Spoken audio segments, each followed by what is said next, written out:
नमस्कार श्रोता मित्रों। प्रस्तुत है शरत चंद्र चट्टोपाध्याय जी की कहानी बड़ी दीदी का भाग 2। कलकत्ता की भीड़ और कोलाहल भरी सड़कों पर पहुंचकर सुरेंद्र नाथ घबरा गया। वहां ना तो कोई डांटने फटकारने वाला था और ना कोई रात दिन शासन करने वाला। मुंह सूख जाता तो कोई न देखता था और मुंह भारी हो जाता तो कोई ध्यान न देता। यहाँ अपने आप को स्वयं ही देखना पड़ता है। यहाँ भिक्षा भी मिल सकती है और करुणा के लिए स्थान भी है। आश्रम भी मिल जाता है, लेकिन प्रयत्न की आवश्यकता होती है। यहाँ अपनी इच्छा से तुम्हारे बीच कोई नहीं आएगा। यहाँ आने पर उसे पहली शिक्षा यह मिली कि खाने की चेष्टा स्वयं करनी पड़ती है। आश्रय के लिए स्वयं ही स्थान खोजना पड़ता है और नींद तथा भूख में कुछ भेद है। उसे घर छोड़े कई दिन बीत गए थे। गली गली घूमते रहने के कारण शरीर एकदम कमज़ोर पड़ गया था। पास के रुपए भी खत्म हो चले थे। कपड़े मैले और फटने लगे थे। रात को सोने तक के लिए कहीं ठिकाना नहीं था। सुरेंद्र की आंखों में आंसू आ गए। घर को पत्र लिखने की इच्छा नहीं होती थी, लज्जा आती थी और सबसे बढ़कर जब उसे अपनी विमाता के स्नेहहीन कठोर चेहरे की याद आ जाती है तो घर जाने की इच्छा एकदम आकाश कुसुम बन जाती है। उसे इस बात को सोचते हुए भी डर लगता था कि वह कभी वहाँ था। एक दिन उसने अपने जैसे ही एक दरिद्र आदमी की ओर देखकर पूछा, क्यों भाई, तुम यहाँ खाते किस तरह हो? वह आदमी भी कुछ मूर्ख सा ही था, वरना सुरेंद्र की हंसी ना उड़ाता। उसने कहा, नौकरी करके कमाते खाते हैं। कलकत्ता में रोजगार की क्या कमी है? सुरेंद्र ने पूछा, मुझे भी कोई नौकरी दिलवा सकते हो? उसने पूछा, तुम क्या जानते हो? सुरेंद्र नाथ कोई भी काम नहीं जानता था, इसलिए चुप रहकर कुछ सोचने लगा। तुम भले घर के लड़के हो। सुरेंद्र नाथ ने सिर हिला दिया। तो पढ़ना लिखना क्यों नहीं सीखा? सीखा है, उस आदमी ने कुछ सोचकर कहा। तो फिर उस बड़े मकान में चले जाओ। इसमें एक बहुत बड़े जमींदार रहते हैं, वह कुछ ना कुछ इंतजाम कर देंगे। यह कहकर वह चला गया। सुरेंद्र नाथ फाटक के पास गया, कुछ देर वहीं खड़ा रहा, फिर जरा पीछे हटा। एक बार फिर आगे बढ़ा और फिर पीछे हट आया। उस दिन कुछ भी ना हुआ। दूसरा दिन भी इसी तरह बीत गया। 2 दिन में साहस संजोकर उसने किसी तरह फाटक में कदम रखा। सामने एक नौकर खड़ा था। उसने पूछा, क्या चाहते हो? बाबू साहब घर पर नहीं है। सुरेंद्र नाथ का चेहरा खुशी से चमक उठा। एक बहुत ही मुश्किल काम से छुट्टी मिली। बाबू साहब घर पर नहीं हैं। नौकरी की बात, दुख की कहानी कहनी नहीं पड़ी। यही उसकी खुशी का कारण था। दूने उत्साह से लौटकर उसने दुकान पर बैठकर भरपेट भोजन किया। थोड़ी देर तक बड़ी प्रसन्नता से वह इधर उधर घूमता रहा और मन ही मन सोचता रहा कि कल किस प्रकार बातचीत करके मेरा कुछ ठिकाना बन पाएगा। लेकिन दूसरे दिन वह उत्साह नहीं रहा। जैसे जैसे उस मकान के निकट पहुंचता गया, वैसे वैसे उसकी लौट चलने की इच्छा बढ़ती गई। फिर जब वह फाटक के पास पहुंचा तो पूरी तरह हतोत्साहित हो गया। उसके पैर अब किसी भी तरह अंदर की ओर बढ़ने के लिए तैयार नहीं थे। किसी भी तरह वह यह नहीं सोच पा रहा था कि आज वह स्वयं अपने लिए ही यहाँ आया है। ऐसा लग रहा था जैसे किसी ने ठेल ठाल कर उसे यहाँ भेज दिया है। लेकिन आज वह दरवाजे पर खड़ा रहकर और अधिक अपेक्षा नहीं करेगा, इसलिए अंदर चला गया। फिर उसी नौकर से भेंट हुई। उसने कहा, बाबू साहब घर पर हैं, आप उनसे भेंट करेंगे? हाँ। अच्छा तो चलिए। लेकिन यह और भी कठिनाई हुई। जमींदार साहब का मकान बहुत बड़ा है, बड़े सलीके से साहबी ढंग से साज सामान सजे हुए हैं। कमरे पर कमरे, संगमरमर की सीढ़ियाँ, हर कमरे में झाड़ फानूस और उन पर सुर्ख कपड़े के गिलाफ शोभा पा रहे हैं। दीवारों पर लगे हुए बड़े बड़े शीशे, ना जाने कितने चित्र और फोटोग्राफ। दूसरों के लिए यह सब चीज़ें चाहे जैसी हों, लेकिन सुरेंद्र के लिए नई नहीं थी, क्योंकि उसके पिता का घर भी कोई निर्धन की कुटिया नहीं है। और चाहे जो कुछ भी हो, लेकिन वह दरिद्र पिता के आश्रय में पलकर इतना बड़ा नहीं हुआ है। सुरेंद्र सोच रहा था कि उस आदमी की बात, जिसके साथ भेंट करने के लिए, जिससे प्रार्थना करने के लिए वह जा रहा है, कि वे क्या प्रश्न करेंगे और मैं क्या उत्तर दूंगा। लेकिन इतनी बात सोचने का समय नहीं मिला। मालिक सामने ही बैठे थे। सुरेंद्र से बोले, क्या काम है?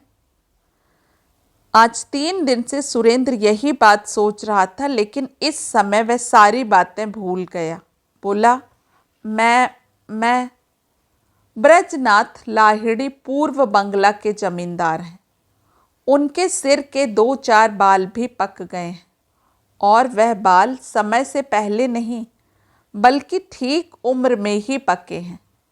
बड़े आदमी हैं, इसलिए उन्होंने फौरन सुरेंद्र नाथ के आने का उद्देश्य समझ लिया और पूछा, क्या चाहते हो? मुझे कोई एक क्या नौकरी। ब्रज बाबू ने कुछ मुस्कुरा कर कहा, यह तुमसे किसने कहा कि मैं नौकरी दे सकता हूँ? रास्ते में एक आदमी से भेंट हुई थी, मैंने उससे पूछा था और उसने आपके बारे में। अच्छी बात है। तुम्हारा मकान कहाँ है? पश्चिम में।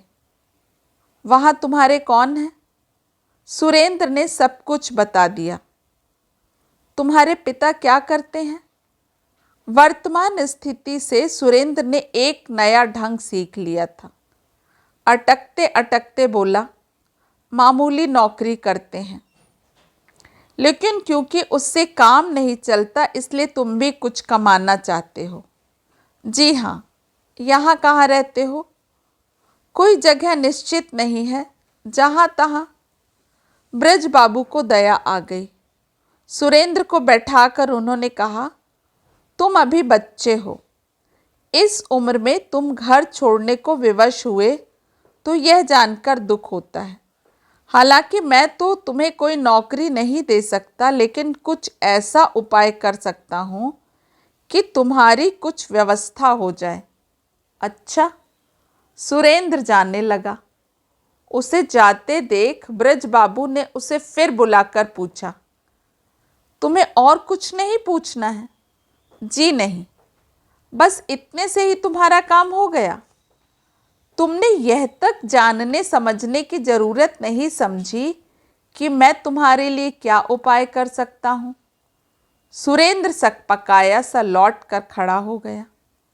ब्रज बाबू ने हंसते हुए कहा, अब कहाँ जाओगे? किसी दुकान पर? वहीं भोजन करोगे? हाँ, रोजाना ऐसा ही करता हूँ। तुमने पढ़ना लिखना कहाँ तक सीखा है? यूँ ही थोड़ा सा सीखा है। मेरे लड़कों को पढ़ा सकते हो? सुरेंद्र ने प्रसन्न होकर कहा, हाँ, पढ़ा सकता हूँ। ब्रज बाबू फिर हंस पड़े।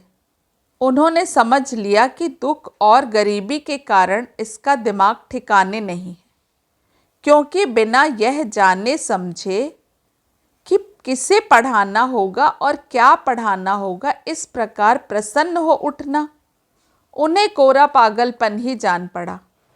उन्होंने कहा, अगर मैं कहूँ कि वह बीए में पढ़ता है तो तुम किस तरह पढ़ा सकोगे? सुरेंद्र कुछ गंभीर हो गया। सोचकर बोला, किसी तरह काम चला ही लूँगा। ब्रज बाबू ने कुछ और नहीं कहा। नौकर को बुलाकर बोले, वंदु, इनके रहने के लिए जगह का इंतजाम कर दो और भोजन आदि की व्यवस्था भी कर दो। फिर वह सुरेंद्र की ओर देखकर बोले, संध्या के बाद मैं तुम्हें बुलवा लूँगा। तुम मेरे मकान में ही रहो। जब तक किसी नौकरी का इंतजाम ना हो तब तक तुम मज़े में यहाँ रह सकते हो। दोपहर को जब ब्रजबाबू भोजन करने गए तो उन्होंने अपनी बड़ी लड़की माधवी को बुलाकर कहा, बेटी, एक गरीब आदमी को घर में रहने के लिए जगह दे दी है। वह कौन है बाबूजी? गरीब आदमी है, इसके अलावा और कुछ नहीं जानता। लिखना पढ़ना शायद कुछ जानता है, क्योंकि जब तुम्हारे बड़े भाई को पढ़ाने के लिए कहा तो वह राजी हो गया। जो बीए क्लास को पढ़ाने का साहस कर सकता है वह कम से कम तुम्हारी छोटी बहन को तो जरूर ही पढ़ा सकेगा। मैं सोचता हूँ प्रमिला को वही पढ़ाया करे। माधवी ने इस पर कोई आपत्ति नहीं की। संध्या के बाद ब्रजबाबू ने उसे बुलाकर यही बात कह दी। दूसरे दिन से सुरेंद्रनाथ प्रमिला को पढ़ाने लगा। प्रमिला की उम्र 7 वर्ष की है। वह बोधोदय पढ़ती है। अपनी बड़ी दीदी माधवी से अंग्रेजी की पहली पुस्तक मेढक की कहानी तक पढ़ी थी। वह कॉपी, पुस्तक, स्लेट, पेंसिल, तस्वीर, लोजेंसेस लाकर बैठ गई। डू नॉट मूव, सुरेंद्रनाथ ने कहा। डू नॉट मूव यानी हिलो मत। प्रमिला पढ़ने लगी, डू नॉट मूव, हिलो मत। इसके बाद सुरेंद्रनाथ ने उसकी ओर ध्यान देकर स्लेट खींच ली और पेंसिल लेकर उस पर कुछ अंक लिखने लगा। प्रॉब्लम पर प्रॉब्लम सॉल्व होने लगे और घड़ी में 7 के बाद 8 और 8 के बाद 9 बजने लगे। प्रमिला कभी इस करवट और कभी उस करवट होकर किताब के तस्वीरों वाले पन्ने उलटती, कभी लेट जाती, कभी उठकर बैठ जाती, कभी मुंह में लैंजेसेस रखकर चूसने लगती, कभी बेचारे मेढक के सारे शरीर पर स्याही पोतती हुई पड़ती। डू नॉट मूव, हिलो मत। मास्टर साहब, हम अंदर जाएं? जाओ। उसका सुबह का समय इसी प्रकार बीत जाता, लेकिन दोपहर का काम कुछ और ही तरह का था। ब्रजबाबू ने दया करके सुरेंद्रनाथ की नौकरी का प्रबंध करने के लिए कुछ भले लोगों के नाम पत्र लिख दिए थे। सुरेंद्रनाथ उन पत्रों को जेब में रखकर घर से निकल पड़ता। पता लगाकर उन लोगों के मकानों के सामने पहुंच जाता और देखता कि मकान कितना बड़ा है, उसमें कितने दरवाजे और खिड़कियां हैं, बाहर की ओर कितने कमरे हैं, मकान 2 मंजिला है या 3 मंजिला, सामने कोई रोशनी का खंभा है या नहीं, आदि। इसके बाद संध्या होने से पहले ही घर लौट आता। कलकत्ता आने पर सुरेंद्रनाथ ने कुछ पुस्तकें खरीदी थीं। उनके अलावा कुछ पुस्तकें घर से भी ले आया था। गैस की रोशनी में बैठकर वह उन्हीं पुस्तकों को पढ़ता रहता। ब्रजबाबू अगर कभी उससे काम धंधे की बात पूछते तो या तो वह चुप रह जाता या कह दिया करता कि उन सज्जन से भेंट नहीं हुई। दोस्तों, कहानी का अगला भाग हम कल फिर सुनेंगे। आप सभी का समय शुभ हो। नमस्कार।